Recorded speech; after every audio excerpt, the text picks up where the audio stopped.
What do you guys think is wrong with Yu-Gi-Oh right now? What is stopping it from thriving the same way as these other card games? This is a question I often ask myself because if there's a way for me to help fix that, I'd like to, as well as maybe I can bring attention to it as someone in social media. Or maybe it's something that can't be fixed and I need to switch my professions and careers altogether. But even beyond all that, it's something that I think is just interesting to do as a thought experiment. Beyond all the rather obvious stuff and things we've asked ourselves on the channel before, was I realized one aspect of the game that I found myself rather upset with in recent years that I think I'd like to see change for the continued health of Yu-Gi-Oh! Although I will add, it's incredibly subjective. I think it's undeniable the state of Yu-Gi-Oh! The health of the game itself has been questionable lately, especially in the wake of strong competitors like One Piece and Riftbound, as well as Pokemon performing at all-time highs. But what I'm about to propose next is not as, I guess, rigid.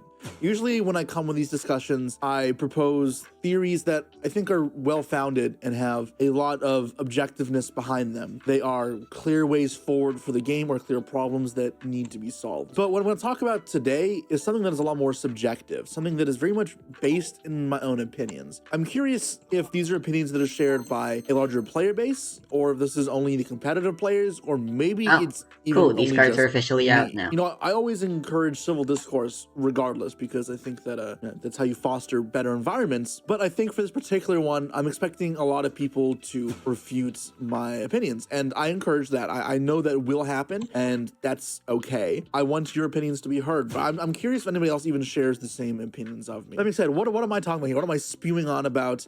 Rambling on about actually telling you a real opinion. I feel like Yu-Gi-Oh formats last too long. This isn't necessarily talking about ban lists, but rather it feels like Yu-Gi-Oh has blocks of time periods in which one metagame stays in power.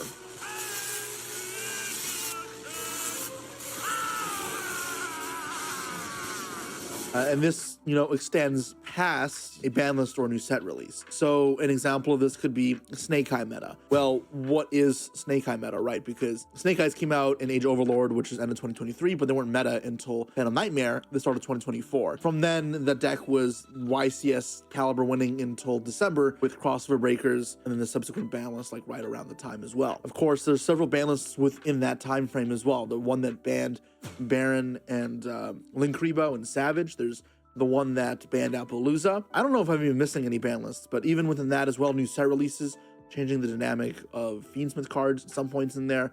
Of course, the mechanics came out of Rage of the Abyss with Impulse later on.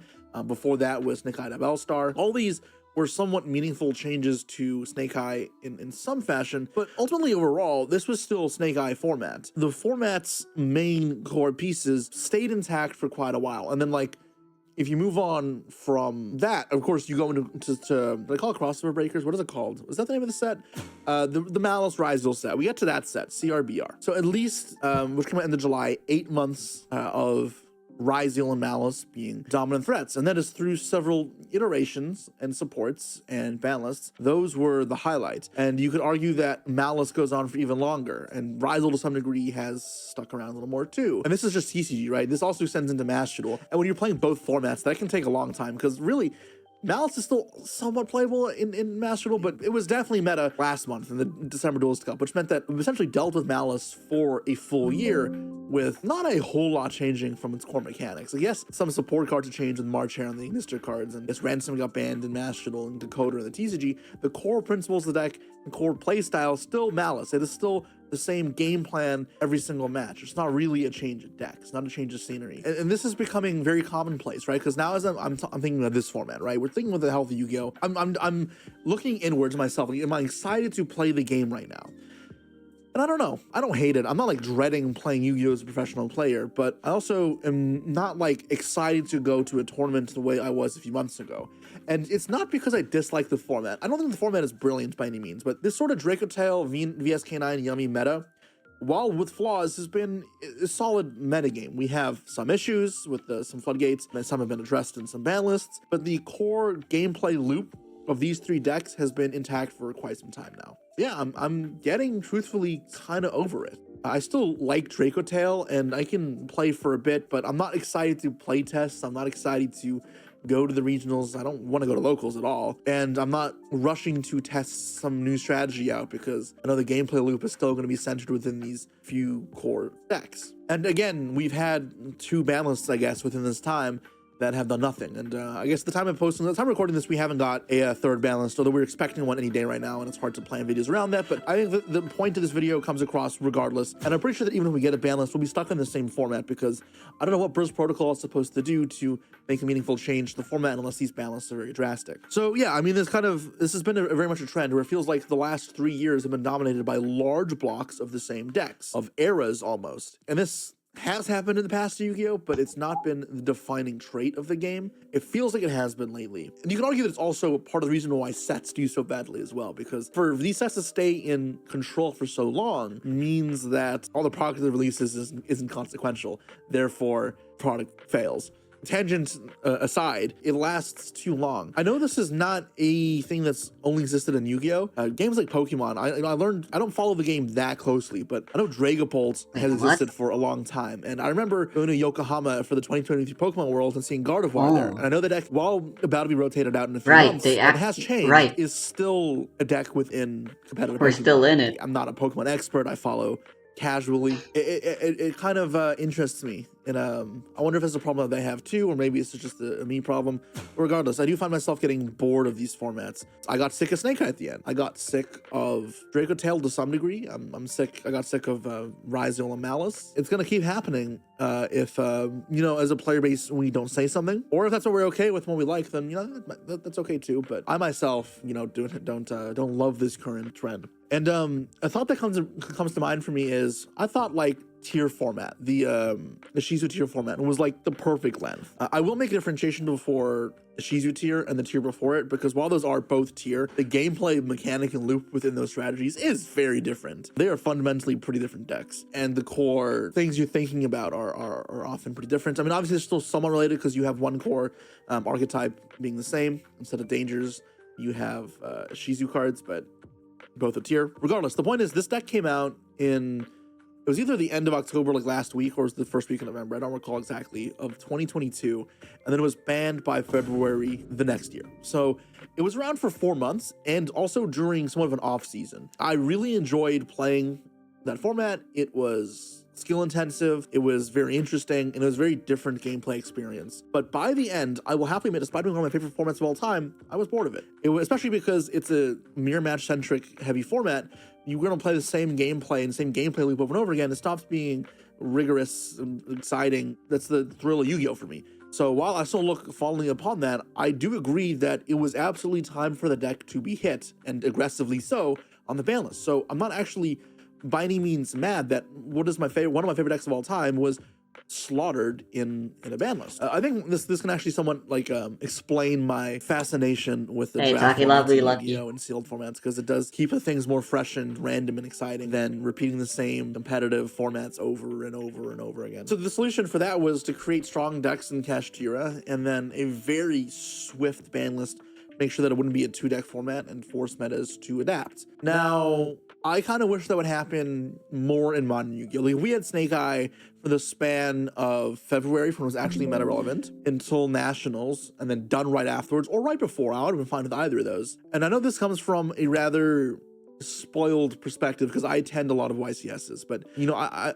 my thing is I see about like a dozen competitive YCS level events being played under the same format. It gets kind of dull, and we're seeing that now with this Draco Tail VSK9 yummy stuff too, right? Because thinking about it, since Dude released, we had Lima that Triff won, and then we had the European license. They're actually playing Akira. I forget the Italian guy's name by Odeon. The week after that was Pittsburgh and Anaheim. Anaheim was that one. And then it was Brazil the weekend after that, and then later than that was Pittsburgh, Bologna. We had Mexico and remote YCS. What, 8 YCSs? Like 8 YCSs with no new sets, and I guess there was a new ban list, but it was a patch ban list. Like, it wasn't actually a meta-changing one. I feel like it's seen a lot. And I also wonder, like, if Yu-Gi-Oh! Is going to even somewhat exist as a viewership game as well, as an e-sport, we'll call it, then I think you need to keep it fresh for viewers too. And I wonder, at least from a viewer perspective, does it get stale in the same way that it does for a competitive player? Because I'm not, you know, excited by a format like this now. It's, you know, I mean, they've done that. And a new set can shake things up, but I still wonder how much Burst Protocol will do things without a large ban list. And if it's a ban list and it's small, then again, I don't know how much it changes. It's the core dynamics of Draco Tail with some maybe new tools. Radiant Typhoon maybe enters the metagame a little bit, but regardless, it's the still same sort of experience. Now, I will say that there is a kind of tangential advantage to having longer formats and disadvantage for shorter ones for the players. When you have short formats, you're required to buy new cards more often. So it does mean that the game ends up taking more money. Honestly, it can be seen by Konami as a business move to generate more money. Although I could argue I do it for enjoyment. So if you're looking at this from a budget player perspective, then I think having longer formats where you can play one deck for a long period of time is probably up more of your alley. But again, it's not where my focus lies within Yu-Gi-Oh! I've not been too focused on the monetary aspect of playing because I focus more on the competing part. Yeah, if you buy new decks more often, especially if they end up being expensive decks and hot decks constantly, then it's being a lot. And then because decks, would get phased out so quickly and power crept or banned, it means that your cards devalue a lot faster as well, which can be problematic and make people feel like they're wasting money on the hobby, which is a shame because when you compare it to something that has longer formats, those cards hold value for longer. Although I'll add that Yu-Gi-Oh's secondary market's been so trite lately, or shite, or I'm saying the wrong word, that I think cards will be worthless regardless. So I don't think preserving value is really a key trait of modern Yu-Gi-Oh! Anyways. This is like going on an with this opinion voice? that I'm curious how many others share. Like, do you guys get bored after sitting this Draco Tail format now for months? How much longer is this going to last, right? Because do you guys see an end to it? It's also very strange, I'll add, that because we see what happens in the OCG 3 months ahead, we have somewhat of a preview into our own future. So we'll know that while it's been months with Draco Tail, we know that unless Konami throws something out of left field, it's gonna be like 2 or 3 months more following OCG's trends. And that's at a minimum because they don't have a set expiration date either. Disagree or agree with the problem that I'm posing here? What are potential solutions? So the one obvious one is more swift ban lists with decisive actions. What really made the difference in the tier ban list was, on top of just limiting cards like the restrictive hits with one of each name and one of each shuffler piece, they knew that if they didn't hit Kid Kalos and ban it altogether, they didn't cut off and sever a key part of the deck and find a new, worse, but albeit still viable, bridges of consistency to make up for the lost cards. This is a big thing that I think Master Duel and TCG and OCG all really try and avoid, is banning a card, because that's how you really effectively stop decks. And it does destroy card value and shake up metagame more abruptly, which you can argue is a bad thing. But for the case of accomplishing what I'm aiming for here, it needs to be done. The kit ban is very consequential in making tier significantly less viable. Of course, it had some playability, but it was a shell of what it once was, and the deck wasn't the same. Because, and if you think about it, it's the exact same in modern times, right? Because you think about, how do you hit these decks? Think about how they hit Vanquish Soul, right? They put Raisin and Stake Your Soul to 1.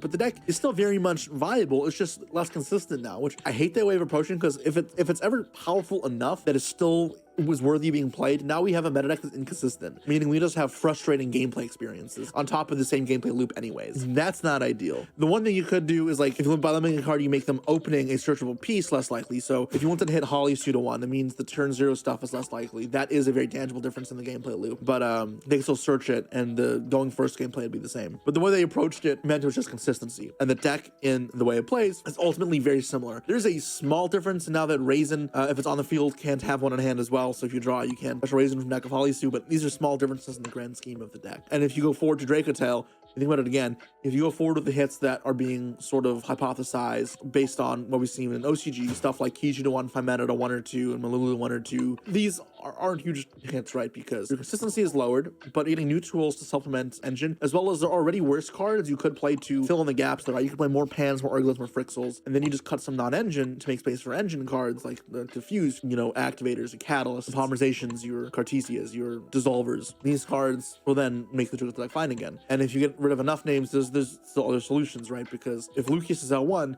you can now do the Magistus combo, which you're not familiar with, and uses the invoked Magistus Omega and the Zeroa Level 8 Synchro to special summon any spellcaster from your deck. From there, you get to summon Lucius. So now, as long as you have one Lucius and one Fimeta, and the Magistus cards are entirely considered separate, it's not on the ban list. The way Yu-Gi-Oh works and how bridgeable everything is means that there will always be a way for you now turn these cards into the Draco Tail engine and get the things rolling in the way they work. Unless something is severed, the line of combo, the gameplay loop is severed at some point, there's not exactly a way to stop it unless you take incredibly aggressive hits to where the deck has to metamorphize drastically. And I think about this because I'm thinking of how I handle Draco Tail on the ban list, because while I enjoy it, I mean, there will be a time where I'll be sick of it. And if you want to hit it by banning it, these limits feel so insufficient. At some point, you will run out of good cards and it'll be like a fusion slop deck, but it'll still retain a lot of the core elements that Draco Tail has. It just becomes worse going second. That's what Tier kind of became. That lost Kit, which is the defining thing. And Mashal, I guess, is the more of the slop one, which I love because I love Tier. But also, if that was the meta and that was all I played, I would get bored of it. The other thing that Konami can do to address this, besides just having more clear-cut bans, is make their product better. This means more power creep, which is really tricky to scale. I understand being reservationist, I guess. Reserved. With this approach and not wanting to just pull the trigger. Just having new cards actually be good. I think it's been a problem lately where the new archetypes that are released have like good effects, but they're just terrible into like Charmies or whatever. So they become unviable competitively. And game design, that's kind of weird to me, right? Because you have to decide either you're going with the Charmies as a viable, like, you know, second option, or you're not. And if they are going to go viable for going second, this is what the games to be designed, then the decks need to be playable, at least somewhat into it. Otherwise, you end up with garbage. Doesn't sell. And players aren't interested in, we end up where we are now, right? The other thing you can do with power creep, though, is you power creep the non-engine to keep up with engine, right? So making better hand traps, making the Charmies, the Dominus cards were like that. And that's something I called for a while. And I'm happy to finally see having happened.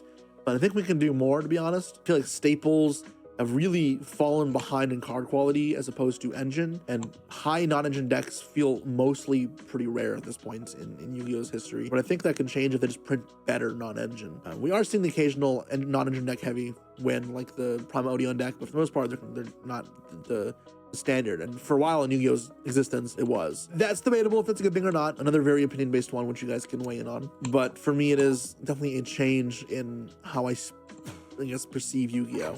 Okay, so some time has passed since I recorded this discussion. Had to delay posting it because we got both a TCG ban list and a Master Duel ban list. Something that may support my argument here is if you look at the TCG ban list and how it impacts the metagame, we're still going to be in a very Draco Tail dominant meta, maybe even more so. And a lot of the gameplay loops and ways the games kind of unfold will relatively be the same, except that there'll be less of the other decks and more of just Draco Tail. Good or bad is debatable, but is somewhat more the same. There are some big changes in gameplay loops with Arclight being banned, as well as Hollow Studio 1 actually does change how you approach Vanquish Soul's gameplay, going second enough at the time that you can say that is reasonably changed as well. But because those likely fall out of the metagame, it's not going to be a huge change in dynamics. Master, on the other hand, the big ban here is not Max Zeta 1, but Ryzel Cross banned. Because what this does for Ryzel is it unlocks an entirely new way for Ryzel to function, right? Obviously, it was broken before, and it was very strong, and it was a tier 1 strategy, did well the Duelist Cup, but with Ryzel Cross being banned, you can no longer rely on Ryzel as this main method to beat monster effects. And if you want to play on Handship with the Ring 4s, now you have to go back to the worst method of Rafflesia plus Gravedigger Trapple, which is more prone to being disrupted, it's way less flexible in how you use it, and it comes with a brick attached, as well as it is more investment, right? Because you just make Rafflesia instead of a free search off of Star or Duo Drive. And with this, Ryzel now can still be a powerful Ring 4 strategy and summon all these powerful cards like Detonator. Duo Drive is still Search 2. Fairlamp's still insane. Eclipse Twin's still very good, but you don't get to do Duo into Cross. And that does very meaningfully change how you play Ryzel, because you have to build your board differently, and how you play against it with your disruptions and all that. So this is an example of why having to actually make these hard line in the sand sort of bans can be important. What I like about that is I actually think X is a really cool card. It's a card that is going first. It's fantastic going first, but it's even better going second, because it can send cards like Aggregator, or probably soon in Master Duel, Valen, to negate a monster effect or pop back row and search. And these X being so powerful in that capacity is, I think, really cool as a board breaker. I like that part of Ryzel a lot. That's why I liked the initial version of Ryzel, because when you kept them off a Duo Drive, X was a meaningful play now into Detonator. So what I'm saying is, now that Cross out of the equation, in theory, the turn 1 capabilities of Ryzel are more fair, and they're easier to interact with, they're more manageable. But in return, you have interesting going second play patterns. And it means how you approach building Ryzel and Ryzel engines can also be different as well. But then also how you maybe interact with the ban list can be different, right? Because if you think that Ryzel's turn 1 is not strong enough, or it's not that strong that it's a threat anymore because of Cross being banned, perhaps you say put X Ryzel to 3. I think like in Draco Tail formats, X send Valen into a flame is a phenomenal start and push that every rank 4 deck would love, and it gives them more fighting chance because then you can lead into Exciton with sword and you just have a lot of power and potential. You can argue that's too strong, and I'm happy to engage the discussion. The point being is it opens up new avenues for changes in gameplay, and it keeps things fresh, which is kind of the entire concept here, right? Like, as you rebalance things, but also in a way that doesn't just rebalance the same format, but create new formats. And I think that's worthwhile to explore. So yeah, anyways, addendum ended. I'll go back to the main rant. So one other, I guess, thing to add in regards to this whole discussion is other card games that aren't Pokemon or Magic, the more newer ones that are less robust and still finding their identities. Those ones can feel more exciting because there's so much in the infancy, the card pools are so limited. Each new set changes up the card pool by such a heavy degree that it's bound to have profound impacts in the metagame. Even a game like One Piece, which is a few years old at this point, is still new enough that new sets oftentimes do have meaningful impacts. But Yu-Gi-Oh's card pool is so big that it feels like 80 new cards is a drop of water in an ocean, like a raindrop. It's nothing. Which could pose the idea of maybe needs to be rotation. I've always been against rotation though, so not gonna push it, but still gonna float the idea as possible way to address it. And I wonder if my theory in this is right. Those games experience more turbulent formats to keep it more exciting because they're in their infancy. We're curious to see how they evolve over time, get robust card pools, and if the game survives as well. I mean, obviously, the card game surviving several years within the industry is hard and needs several things to go right and to not go wrong. We'll see how they do. I think One Piece is on track to continue to do well. Arcana, we'll see. I've not personally been enthralled with it. And Earthbound is too new to find out, but so far is off to good starts. Questions that definitely kind of hack away my mind as I think about Yu-Gi-Oh's future, my future within Yu-Gi-Oh! What I'd like to see different, and general reflections and introspections that I think are healthy for a game, for a mind, for a community. So I encourage you guys to partake with me and kind of respond to any of the questions that I've proposed here, any of my thoughts. Leave your feedback to them, as well as anything else you feel like needs to be put out there as a question. I don't want to make a Yu-Gi-Oh! Is dying post. I mean, I do think unfortunately Yu-Gi-Oh! Is not in a hot spot right now. I don't know if I'd call it dying, but it's definitely in a recession-ish area. And I like to see it get back on its feet. But regardless, I think that addressing problems and talking about them and this is still worthwhile to post on YouTube. So hopefully I found a bit of a mid-ground there that is not as doom and gloom, but also still provide you guys this sort of space to talk about this thing. Hope this was enjoyable. Please like and subscribe if you enjoy this, the content. Let me know if you want to see more. And I'll see you all soon. Peace.